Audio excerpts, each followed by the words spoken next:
Here we go. We're on 3.3, graphing linear inequalities. Your goal by the end of this is to try to figure out how do you graph a linear inequality. And really, it's really similar to what you've been doing before. Let's just say we have a coordinate plane like this, and you wanted to graph an equation like that. Well, linear inequality isn't as easy as just this line. What you have to do is you also have to shade on one side or the other. So maybe you're supposed to shade this side of the line, or maybe you shade below the line, but it's all dependent on the inequality that's given to you. So let's just get right at it. Let's start by graphing a linear inequality. I try to give you a list of 3 things to think about when you're graphing it. Step 1 is to get the equation.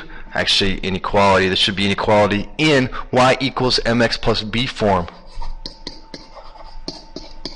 That's the first step. Obviously, this is not going to be an equal sign. It's going to be an equality, but that's the first step. So let's look at our graph right here. Let's get it in that form. We have y is less than 2x minus 3. Is it in that form? Sure it is. We got y, we got the mx, and we got the b right there. So it's in that form. Check that off. Second step is to graph the line, but it says use a dashed line for blank and blank. Well, this is when we use a dashed line when we have a less than or a greater than. That's when we use the dashed line. And it says use a solid line for blank and blank. Well, we use a solid line when it's less than or equal to or greater than or equal to. So let's go ahead and do that. Let's graph this equation. First off, we know that we're using a dashed line for this one because it is a less than symbol right there. So we'll use the dashed line. Let's go about do that. We got a y-intercept of -3, so I'll put a dot at -3. And we got a slope of 2, so we're going to go up 2 over 1. It's a positive slope.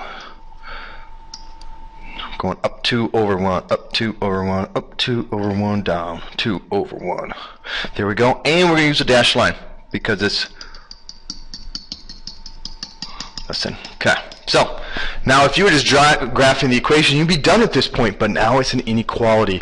So what you need to do is you need to choose a point on one side of the line. And then we're going to try to see if that point is true. If it turns out to be true, when we plug it into this equation, then we shade on that side of the line. If it turns out to be false when we plug it into this equation, then it's not going to be shaded on the side of the line where you chose a point. So we're going to choose the easiest point to choose, 0, 0. I love choosing 0, 0. You should choose 0, 0 every time if it's not on the dotted or solid line you have there. Okay? You got to choose it every time. So let's check this point, and we're going to plug this point into our equation here. Now, again, if it turns out to be true when we plug it into this equation, we're going to shade on the side with the dot. If it turns out to be false when we plug in this equation, we're going to shade on the other side. So let's see what happens here. I'm going to put a 0 in for my y, so I got the 0. That's from that. And then is less than 2 times my x is 0, so I put a 0 in for that, minus 3. So I got 0 is less than 0 minus 3, so I got 0 is less than -3. Is this true? Is 0 less than -3? Well, on a number line, if this is 0, 1, 2, 3, here's -3.